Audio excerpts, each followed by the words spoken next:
அதிபனுமாகி அதிகமுமாகி அகமாகி அயனனவாகி அரியனவாகி அரணனவாகி அவர் மேலாய் இகரமுமாகி எவைகளுமாகி இனிமையுமாகி வருவோனே இருநில மீதில் எளியனும் வாழ எனது முன்னோடி வரவேணும் மகபதியாகி மறுவும் வல்லாரி மகிழ்களி கூறும் வடிவோனே வனமுறை வேடன் அருளிய பூஜை மகிழ் கதிர்காமம் உடையோனே செக கண்ண சேகு தகு திமி தோதி திமியன ஆடும் மயிலோனே திருமலிவான பழமுடி சோலை மலை மிசை மேவு பெருமாளே பழமுதிர்ச்சோலை வாழ் ஆண்டவனுக்கு மருதமலை ஆண்டவனுக்கு திரிபுர மதனை ஒரு நொடி அதனில் ஏறி செய்தருளிய சிவன் வாழ்வே சினமுடைய சுரர் மனமது வெறுவ மயிலது முடுகி விடுவேனோ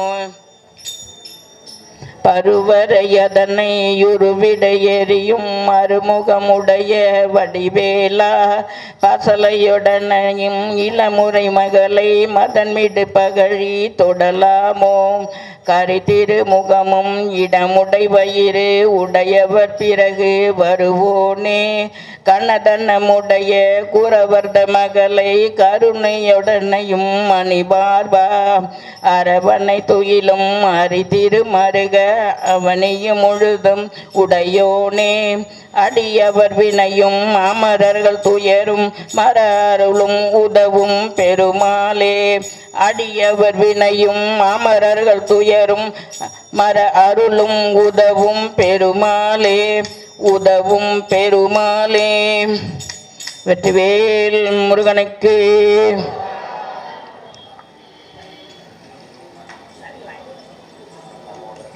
என்னால் பிறக்கவும் என்னால் பிறப்பவும். தாமோதரன் ஐயா அவர்கள் சற்று நேரம் ஆன்மீக சொற்பொழி பண்ணுவார். விராலிமலை தாமோதரன் ஐயா. வெற்றிவேல் முருகனுக்கு.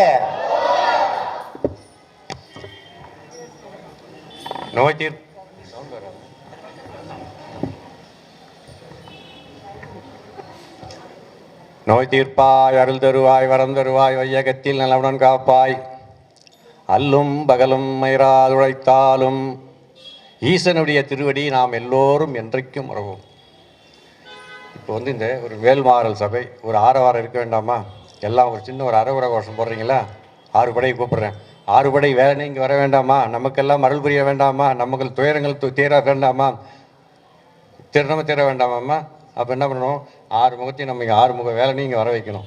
வெற்றிவேல் முருகனுக்கு, வீரவேல் முருகனுக்கு, ஞானவேல் முருகனுக்கு, பழனி தண்டாயுதபாணி சுவாமிக்கு, திருத்தணி முருகனுக்கு, திருச்செந்தூர் வேலனுக்கு, திருப்பரங்குன்றத்து முருகனுக்கு, சுவாமிமலை முருகனுக்கு, பழைமுதிர்ச்சோலைக்கு, மருதமலை மாமணிக்கு, எட்டுக்குடி வேலனுக்கு, குன்றக்குடி வேலனுக்கு, குமரக்கோட்டை முருகனுக்கு, வயலூர் வள்ளல் பெருமானுக்கு, வெற்றிவேல் முருகனுக்கு, தமிழ் கடவுளுக்கு, நம்ம எல்லாம் வாழ வைக்கும் தெய்வத்திற்கு அரோஹரா அரோஹரா.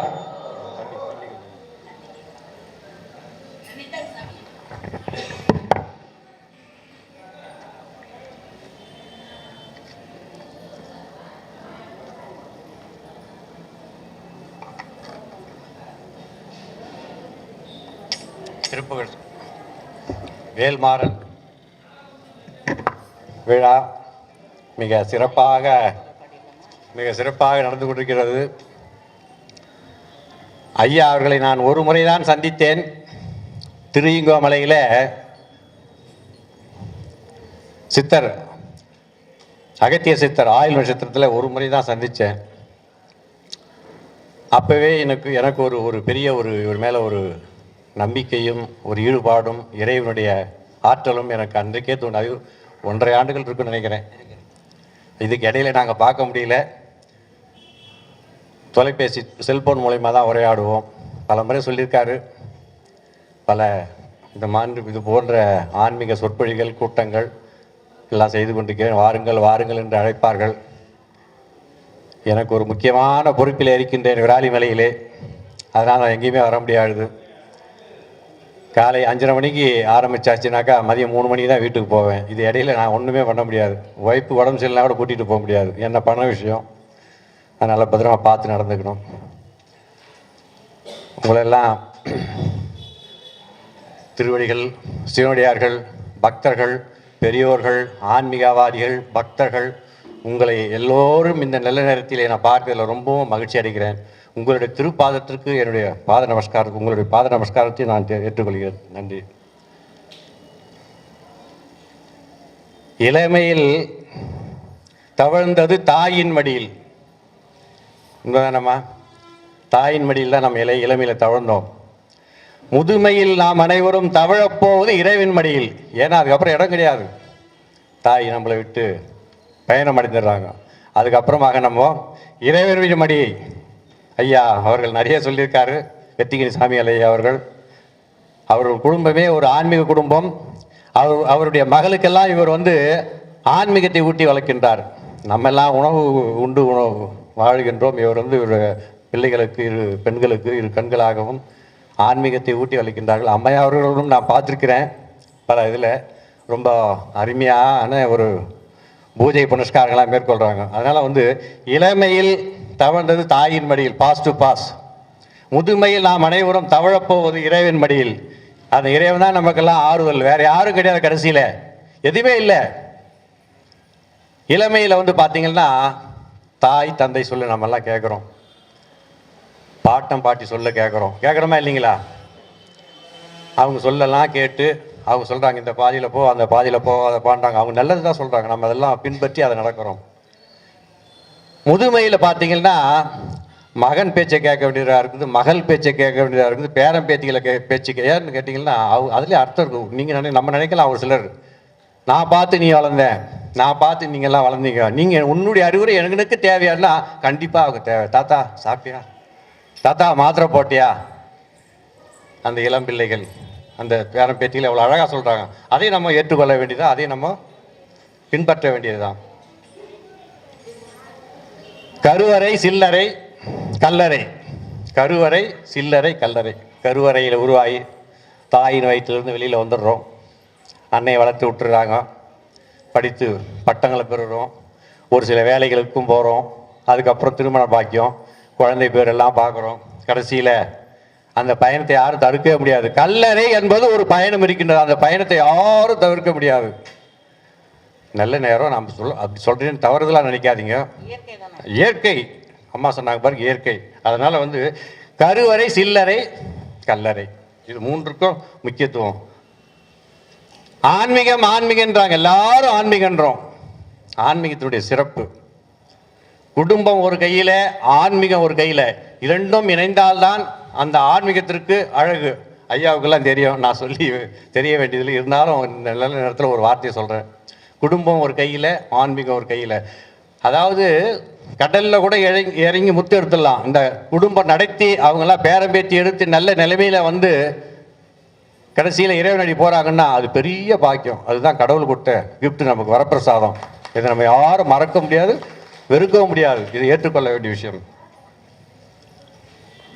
அப்புறம் பார்த்தீங்கன்னா கல்யாண வீட்டில் போனீங்கன்னாக்கா எல்லாரும் சொல்லுவாங்க, சாப்பிட்டுட்டு நல்லா வடை பாயசோட சாப்பிட்டு நல்லா தீர்காயுசாக இருக்கணும்பா, நல்லா இருக்கணும். போதுமா? ஆயுள் இருக்கிறதுனால தான் நம்ம எல்லாம் இங்கே வந்திருக்கிறோம், உயிரோடு இருக்கிறோம். ஒன்று. அடுத்ததாக ஆரோக்கியம் தேவை. ஆரோக்கியம் இருந்தால் போதுமா? பத்தாது. அறிவு வேணும். இப்போ நான் வந்து பாருங்கள், விராலிமலையிலேருந்து வரேன் அடியன், என் பேர் சிவதாமோதரன். சமயபுரம் வரதுக்கு போது விழுப்புரம் போய் இறங்கிட்டா அப்போ எனக்கு அறிவு கம்மி தானே. அதனால் பாருங்கள், மூணுத்துக்கும் முக்கியத்துவம் கொடுக்குறான் கடவுள். ஆயுள், ஆரோக்கியம், அறிவு. ஆரோக்கியம் என்பது ஒரு தேனாகவும், அறிவு என்பது ஒரு கற்கண்டாகவும் இந்த ஆயுளோடு இணைந்து இருக்கணும். அது கடவுள் நமக்கு கொடுக்கணும். எல்லாம் போவீங்க கடவுள், அதை கூட இதை கொடு. நம்முடைய குலம் விளங்கணும், கோத்திரம் செழிக்கணும், குடும்ப சுபிட்சமாக இருக்கணும். கடவுளே அருள் புரி. இதைத்தான் நம்ம கேட்கணும். அடுத்த 2 கார் வச்சுருக்கான், நான் ஒரு காராவது வாங்கினோம், 10 பவுன் வச்சுருக்கான், நான் 2. இதெல்லாம் சும்மா, எதுவுமே நமக்கு நிரந்தரம் இல்லை. இதை நம்ம எல்லாம் வந்து இதை பின்பற்றணும். ஐயா சொன்னார் அருணிகநாத சித்தர். சித்தர்கள் 18 பேர். ஐயா நான் வந்து அதுக்கு தான் கொஞ்சம் ஒரு சில இது பேச போகிறேன்.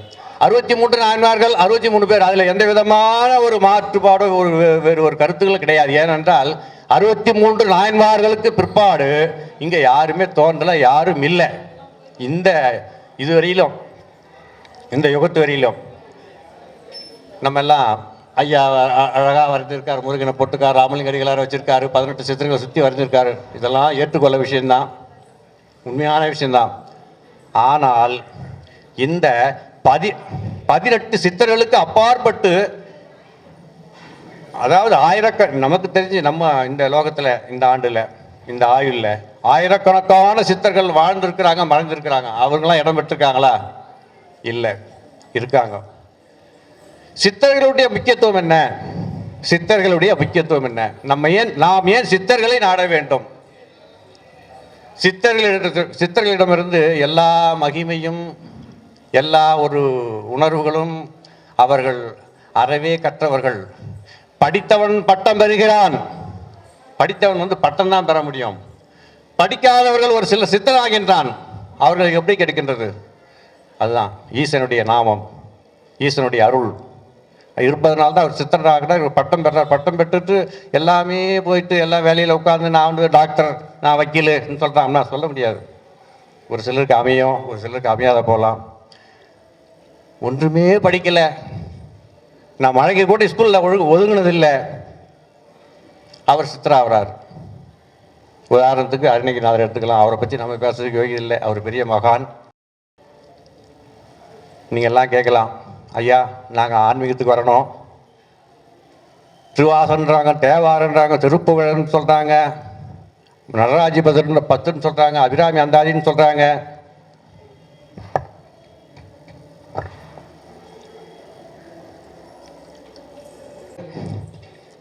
நடராஜர், அபிராமி அந்தாதி, நடராஜி 10, பெரிய புராணம், திருப்புகழ், தேவாரம் சொல்லிக்கொண்டே போகலாம். படிக்க படிக்க படிக்க படிக்க முடிவில்லை. இந்த ஆயிலே போதாது. படிச்சு படிச்சு படிச்சு நீங்க என்னதான் படிச்சாலும், இறைவா சிவாய் நம்ம, அதுக்கு மிஞ்சின மந்திரமே இல்லை.